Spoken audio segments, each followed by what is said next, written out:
Buenos días, buenas tardes y buenas noches a mis queridos saludadores de cualquier parte del mundo. Yo soy Guadalupe y esto es Hablas Guadas. Y en esta oportunidad sí, tenemos un nuevo videito en este canal y también es de la sección de fin de año, en donde voy a resumirles mis mejores lecturas del 2022. No puedo creer que el año se haya acabado. Entonces, como tengo en mi lista cerca de 14 libros, entonces empecemos. O si no, el video se me va a poner enorme.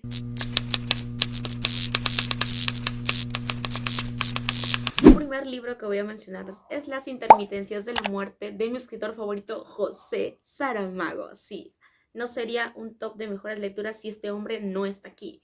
Pues nos cuenta la historia de que qué pasaría si después de que el mundo se viene quejando de la muerte deja de ir a recoger a la gente. Entonces, los enfermos se recuperan, la gente ya no muere y más bien existe un efecto contraproducente, pues la gente siente la necesidad de por fin irse de este mundo. Entonces, cruzan la línea determinada por la muerte para poder ir al más allá. Entonces encontramos una perspectiva bastante interesante. Seguido de ello de que qué pasaría si también la muerte termina enamorándose de un ser humano. Y explican esa teoría de que supuestamente los músicos tienen una conexión con la vida y con la muerte. Entonces ahí se las dejo. El siguiente libro es Los Testamentos de Margaret Atwood. Esta escritora yo la descubrí este año y estoy muy agradecida con el cuento de la criada y especialmente con esta historia. Nos cuenta de que qué pasaría si en un mundo en donde claramente el 70% de las mujeres queda infértil y queda ese 30% que es una minoría de la población. Los varones tienen que tomar el mando y la nueva organización de esta sociedad, en donde las mujeres se ven obligadas a ser cambiadas de comandante en comandante para que al final terminen procreando o siguiendo con el ciclo de vida y al mismo tiempo el orden biológico de la naturaleza. Entonces vemos a un grupo de mujeres que educan a otras mujeres, seguido de una trama de que hay una sospecha de que este orden social tiene ciertos altibajos y que las mujeres al final terminen sublevándose después de años de supresión, años de abuso físico y sexual. Es una historia muy cruda, muy interesante y aborda muchas cosas. Hasta hay menciones a Barba Azul, mano. Así de bueno es el libro. Vemos a mujeres en la posición de que quieren sobrevivir, pero al mismo tiempo deben estar subyugadas a este gobierno de Gilead, a los varones. Vemos a las mujeres que son espías, que dan su vida por no terminar como las criadas, pero que al final ellas terminan muriendo y que nadie sabe su nombre y que al mismo tiempo son irrelevantes para esta historia o para este mundo.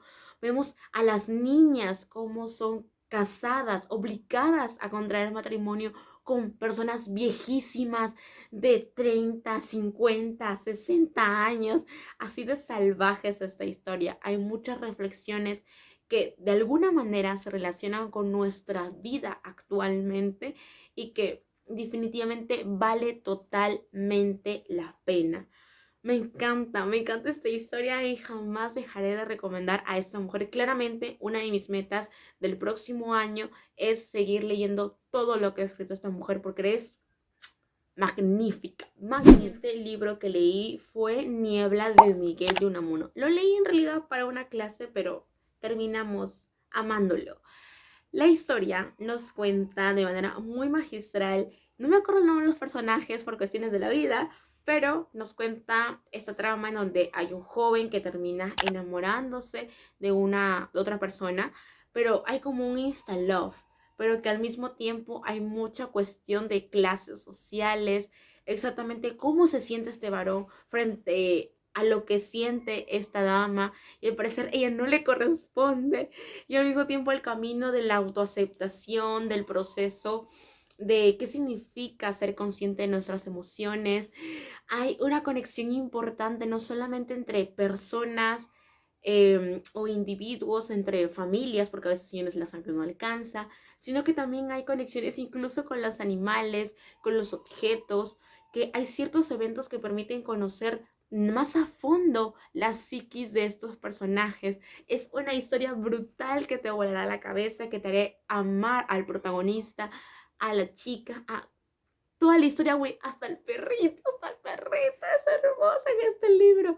Es divino. Vayan a leerlo. Alta recomendación. Así, a ojo cerrado. A ojo cerrado. El libro que vengo a mencionarles es otra recomendación que si no han visto mi video de 50 cosas sobre mí, así que vayan a verlo, corran y luego regresan, en donde yo leí, me propuse leer y terminar el libro El retrato de Dorian Gray. Lo que pasa es de que como que lo leí varias veces y no me gustó, pero ahora sí me encantó. Le di 5 estrellas clavadísimas a este libro porque habla de manera maravillosa sobre lo que significa el arte. Jamás había leído un libro en donde se enfocara tan bien lo que significa escribir, pintar, cómo se asocia estos oficios o en este caso ahora carreras profesionales frente a la sociedad, como antes se decía de que todos los vicios pertenecían o eran adquiridos solamente por los artistas. A ese punto hemos llegado.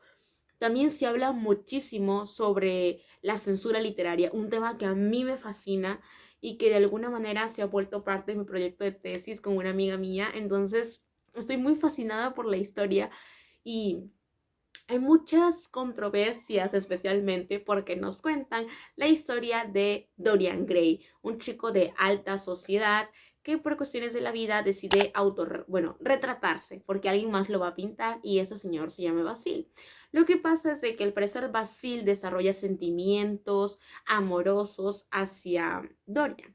Lo que pasa es de que él no le corresponde porque él se ha determinado como una persona heterosexual, pero al mismo tiempo también respeta sus emociones y espera como que sane ese proceso de ilusión que tiene frente a él.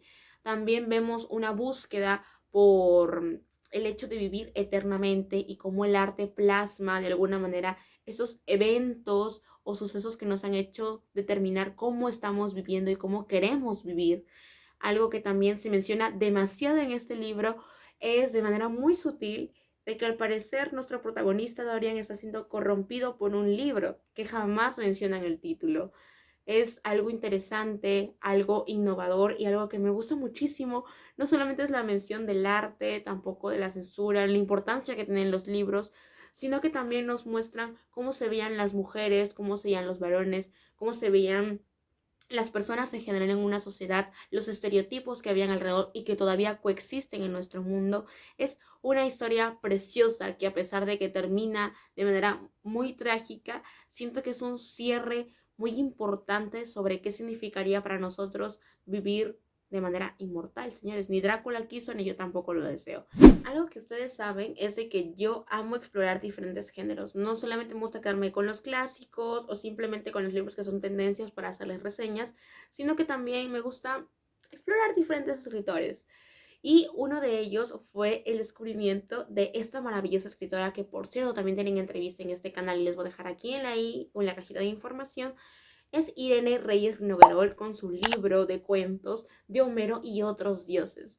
Yo soy muy poco de leer cuentos, especialmente de antologías, porque no termino de conectar mucho con las historias y me ha pasado a lo largo de esta vida, pero con esta escritora no.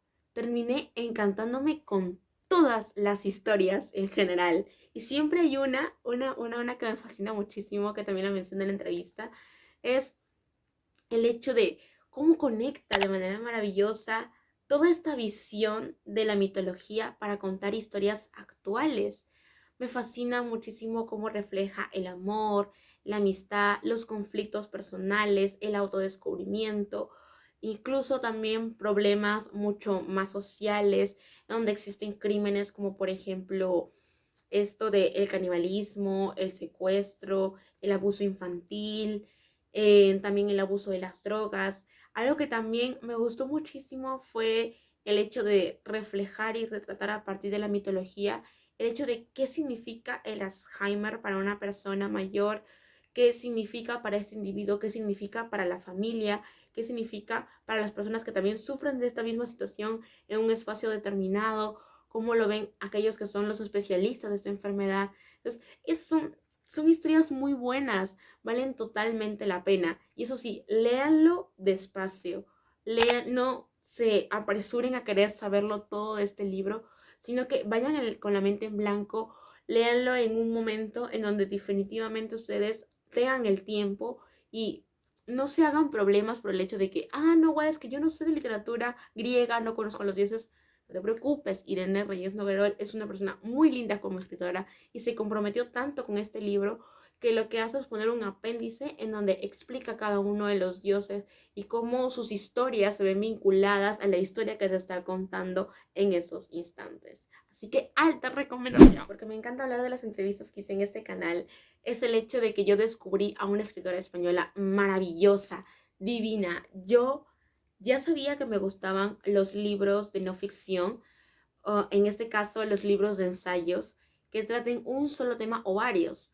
En este caso yo descubrí a Luna Miguel con el libro Leer Mata. Dios mío, qué hermosa sensación saber de que existen escritores así de buenos, así de comprometidos, así de creativos. El hecho el hecho de escribir te da tanta libertad, y el hecho de que ella haya escrito sobre la lectura somática, que es una teoría en donde se explica cómo las personas sentimos la lectura y por qué nos emocionamos, nos acongojamos, nos ponemos tristes, nos ponemos alegres, nos ponemos agresivos a la hora de leer, y cómo es una tontería esto de que ficción es ficción y realidad es realidad. Y me gusta muchísimo también porque aborda esta historia de una joven que es lectora y empieza a leer esto del Ulises. Y al parecer viene a ser una experiencia de la misma escritora Luna Miguel, y que ella está en una relación, como el mismo hecho de este libro que le ofrece y cómo hace ciertos cambios en su comportamiento en la vida real. Así que léanlo, se van a sentir totalmente identificados. Hay recomendaciones de otros libros, como el hecho de emplear la metaliteratura, pero definitivamente es un libro para un lector. Si tú eres lector y crees que sabes cómo te sientes o al mismo tiempo te sientes incomprendido sobre el hecho de la lectura, tienes obligadamente que leer esta historia. Es totalmente divina, es corta, es amena, es interesante, es...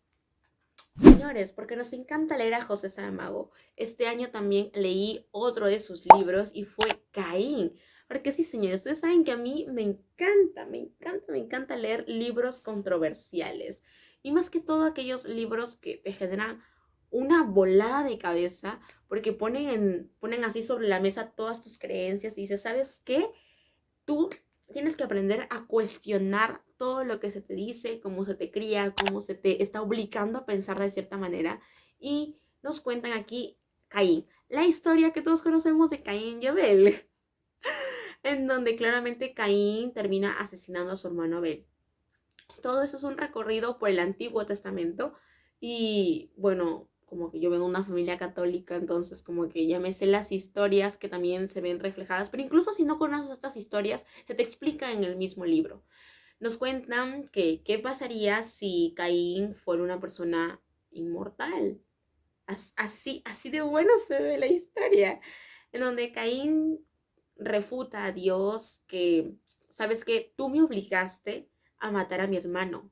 Porque si Wattpad puede justificar que me maltraten, que me hagan basura, que me hagan popó, bueno, yo también puedo, dijo Caín. Entonces, él enfrenta a Dios y Dios le dice, ¿sabes qué? Voy a demostrarte que tú te equivocas y voy a darte la vida eterna. Y así es como vemos cómo Caín comienza a vagar por todo el Antiguo Testamento. Conocemos otra vez a Noé, o sí que es la última historia. Conocemos al personaje femenino más auténtico, poderoso, intenso que crea José Saramago. Algo que me encanta de este hombre es el hecho de que tiene personajes tan contundentes, tan bien formados, tan bien, más que todo coherentes, más que todo creativos. Sabemos que son personajes reales, que no justifican sus acciones, sino que al contrario son... Tú eres el que aprendes a juzgar si verdaderamente está bien o está mal esa situación. Lo que hace José Saramago es poner al frente toda la situación y tú decides. Algo que me encanta de todos sus libros es la representación de mujeres fuertes, poderosas, que pueden estar en diferentes contextos, en diferentes líneas de tiempo, pero igual tienen una mente brillante, no son tontas, no son ingenuas, y si lo son al principio, terminan formando y construyendo un personaje poderosísimo. Sabemos de que hay muchas escritoras que pretenden o hacen también estos mismos personajes como lo hace Margaret Atwood, pero aquí tener a un varón como José Saramago que cree este tipo de personajes en sus historias me parece una reverenda pasada. Me encanta, me fascina. Si tú ves a Lilith, vemos aquí la verdadera manifestación del erotismo, sin caer en el no por que crean de manera absurda, incontundente, que hacen en Wattpad o en otras historias de juveniles o más actuales o incluso en clásicos que definitivamente perdieron el horizonte de lo que significa escribir literatura erótica. Lo que más me fascina de este autor, ¿qué cosa no me fascina de este hombre? Es el hecho de que, ¿cómo es posible de que construya todos estos personajes y que al mismo tiempo formen las controversias que actualmente se ponen en tela de juicio? Como por ejemplo, ¿por qué Dios decidió destruir estas ciudades Sodoma y Gomorra? Que al parecer, según la Biblia, las personas prefirieron a los varones que a las mujeres. Entonces, por esta sección de homosexualidad o representación LGTBQ+, termina Dios tomando esta decisión de asesinar. Incluso aparece Caín refutando este argumento al creador, diciéndole, ¿sabes qué? Es que los niños, ¿por qué no podemos salvarlos a ellos si ellos no han sido corruptibles o no son corruptos en esta forma de pensamiento? Porque ellos no tenían la necesidad de ser asesinados o en este caso de morir, porque ellos mueren quemados. Entonces, como que hay muchas cosas interesantes que se refutan en este libro. Incluso también se parodia el hecho de que cuando Abraham quiere matar a su hijo, aparece Caín y no es el ángel, y el ángel más bien es el que se demora en llegar. Es una cosa muy espectacular lo que hace José Saramago. Eso sí, si eres una persona que fervientemente, como el que dice, ¿sabes qué? Es que me parece absurdo que se burlen de mi religión o de mis creencias. Es que yo te voy a refutar eso, porque José Saramago no se burla de las creencias de las personas, simplemente emplea las creencias de las personas para generar reflexiones en nosotros. Entonces, eso es lo que hace especial a este clásico de la literatura, a este escritor del premio Nobel, que vale totalmente la pena. Y definitivamente me estaré leyendo más libros de ese señor, porque tiene otro libro que se llama Evangelio según Jesucristo. Entonces, yo necesito conocer esa historia. En mi curso de literatura griega clásica también amé varios clásicos. Y dentro de ellos, el que más destaca es mi señor Ajax de Sófocles. Bueno, escrito por Sófocles. He leído muchas historias de Sófocles, todas sus historias, pero esa es la que más me fascina. Me hizo enamorarme del señor Ajax. Caballero, señor, yo le lloro todos los días, así que me acuerdo del final de la historia. Bueno, nos cuenta la historia de cómo Atenea, desgraciada, así loca, dice, ¿sabes qué? Voy a volver loco a Ajax, porque Ajax le dice, ¿sabes qué, diosa? Yo no necesito de ti para ganar batallas, yo no necesito de ti para ser un héroe. Uy, no. La Atenea dice, sosténme mi perro. Esto no lo voy a dejar pasar. Y lo vuelve loco. Para que al final se ponga en contra de los archivos en este caso, de sus autoridades. Y al mismo tiempo se ponga en contra de Aquiles, de Odiseo y de todos los seres que ya conocemos clásicos. Entonces hay como un intento de asesinar a las personas de su campamento, pero su esposa lo evita y hace que mate reses, en este caso ovejas.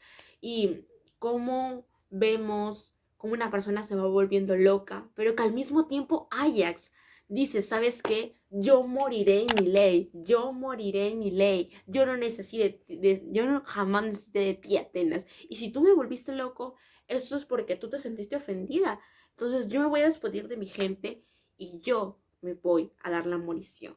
Y se da la morición y prácticamente muere como héroe. Sí, dejar de lado de que lesionarse no está bien. Y bueno, vemos esta refutación entre los dioses, entre los seres humanos, el hecho de mostrar resistencia frente a otra forma de pensar o de vivir es algo que me encanta de Ajax, incluso el vínculo que tiene con su esposa, el vínculo que tiene con Odiseo y el hecho de que también hay muchas cosas interesantes que a pesar de que tal vez no te haya gustado la Ilíada, la Odisea, yo siento que con esta historia de Ajax deberías comenzar, te vas a enamorar de la historia, vas a querer que al personaje le pasen cosas buenas. Pero como es una tragedia, ya sabemos desde el inicio de que no va a terminar bien, porque es una tragedia, no es spoiler, es una tragedia. Un libro que leí y que me encantó, que yo prácticamente lo vi en la película, solamente lo vi como 30 minutos, pero siempre me salían TikTok sobre el Club de los Poetas Muertos. Yo no sabía que tenía el libro, no, verdaderamente no sabía. Y le escribió NH Cleubaund. Por acá lo pondré. Bueno, esta historia me fascinó. Yo la amé y se los dije en Instagram. A mí me fascinan las historias así, así, así, en donde muestren la revolución del pensamiento, del hecho de romper estigmas, el hecho de que para ser felices hay que ser egoístas y de que no, señores, también en la felicidad, para conseguir esa misma felicidad, hay muchos contratiempos, hay muchos baches, hay muchos conflictos que tal vez no sabemos cómo superar o que vamos superando a lo largo del tiempo. El Club de los Poetas Muertos nos cuenta la historia de un grupo de chicos que va a un colegio de varones que es de alta clase. Dios mío, la alta alcurnia, la alta aristocracia. Al parecer sus padres que tienen negocios, que ya son famosos, abogados, doctores, yo qué sé, ellos mandan a sus hijos a este lugar porque definitivamente es el colegio de los ricos y que van a formar excelentes alumnos para que al final vayan a postular a las mejores universidades y se vuelvan excelentes personas dentro del campo laboral. Lo que pasa es de que de la noche a la mañana un maestro de literatura se muere, entonces lo reemplazan con otro, que al parecer había sido estudiante de este colegio. Y resulta de que ese señor es todo un amor, es una ruptura a toda la educación tradicional, de que estar sentado por horas aburre, el hecho de que leas, de que te expresen de manera más contundente, que los libros nos hacen más coherentes a la hora de formar argumentos para crear cosas, para decirnos de que, Dios mío, por algo está aquí, utilicémonos porque es gratis, dijo mi hermano. Y definitivamente es una historia en donde vemos que la educación tradicional no genera, no, no genera cambios, definitivamente está estancada. Y de que este maestro nos muestre cómo alguien de la clase social alta también tiene problemas, no están idealizados. También vemos conflictos de familia, vemos el hecho de que los padres obligan a sus hijos a ser alguien que no quieren terminar así. El hecho de que hasta le busquen con quién estar casado, dónde estudiar y qué hacer y cómo hacerlo. Vemos a este personaje que trata de salir de este esquema, que vemos que es un revolucionario de pensamiento. Vemos diferentes visiones de que, qué significa ser un libre pensador. Es hermoso y yo quiero ser la clase de maestro que quiere y se muestre en esta historia. Definitivamente el mayor acto de revolución es arrancar la primera hoja de un libro de textos y ponerse de pie arriba de una silla. Es divino, es divino. Y el personaje que tú piensas que es secundario en realidad es el personaje principal. Y tú quedas cojudo, es hermoso. Mírala, por favor, para que lloren conmigo. Otro libro, después del fangirleo que acabo de hacer, es el hecho de cuando yo empecé a leer Moxie de Jennifer Matthew. Y como no me quedé quieta con este libro, también con ver 100 veces la película, es el hecho de también leerme Te conté lo de Alice. Una historia que abarca las diferentes problemáticas de iglesia, sociedad, sobre el sexo, sexualidad y sobre el aborto. Algo que me gustó muchísimo es cómo se refleja esta visión de cómo la, la perspectiva que tienen las personas frente a otras y las especulaciones que existen alrededor de otras terminan destruyendo la vida personal o más bien generando un estereotipo o construcción de personalidad de este individuo del cual se viene hablando. Me fascina cómo se lleva esta historia, a pesar de que es muy corta, muy, pero muy corta. Es contundente, es precisa, es amena. No deja de dejarte con la boca abierta. No deja de hacer que los personajes masculinos, femeninos, sean cada vez más entrañables. Y lo que hace Jennifer Matthew es generar una crítica social frente al reflejo no solo de personajes machistas, varones, sino que es un término que también se puede emplear o vivenciar en las mujeres. Y eso a mí me encanta, me fascina. Léanlo, léanlo. Un libro que también leí fue... Yo amo a Simone de Beauvoir porque me leí hace muchos años El segundo sexo y necesito encontrar ya mi ejemplar para tenerlo aquí en mi biblioteca y volverlo a leer. Empecé leyendo otros ensayos de ella y me leí, yo pensando que era un ensayo, La mujer rota de esta autora. Y fue una novela corta. Me fascinó de principio a fin, también tienen reseña en este canal. Definitivamente es uno de los mejores libros que he leído en mi existencia sobre qué significa idealizar un matrimonio, que implica en realidad una relación, cómo le afecta eso a los hijos y que al mismo tiempo los individuos de esa relación que son el marido y la mujer deberían estar mejor congeniados y si existe una infidelidad, cómo reaccionan, cómo debes levantarte de toda esa mierda que te está pasando para que al final sepas darte cuenta de que uno tiene valor por sí solo sin necesidad de estar con alguien. Vemos también otra vez a la clase social alta, que no es indiferente a los problemas de la sociedad en general, porque a veces pensamos que, porque son ricos no les pasa nada. No, señores, hay conflictos y esos mismos conflictos son envueltos por esas mismas personas por miedo a el qué dirán, si especialmente son personas de alta influencia, son de grupos sociales muy cerrados o al mismo tiempo se les conoce demasiado dentro del mundo en general.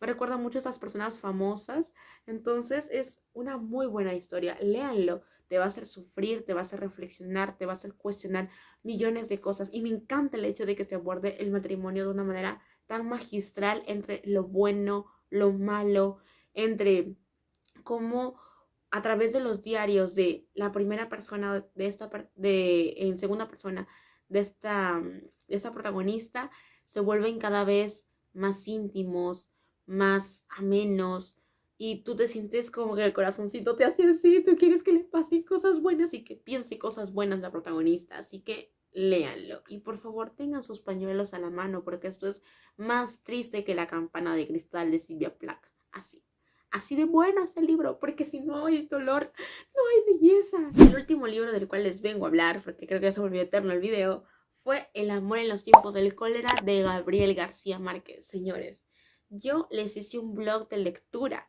así que vayan a verlo, vayan a ver mis reacciones, vayan a ver las frases, todo eso que yo amé del libro. Definitivamente, si tú crees que has leído una historia de amor, no conoces a Gabriel García Márquez, no conoces el amor en los tiempos del cólera. Esta historia es totalmente hermosa. Y si crees que es un libro de un premio Nobel como es Gabriel García Márquez, que es muy complejo, tiene demasiado realismo mágico, no. Yo me he leído casi todos los libros, me faltan 3 libros de Gabriel García Márquez, que son ya de no ficción, pero lo que he leído de él es mucho más complejo que este libro.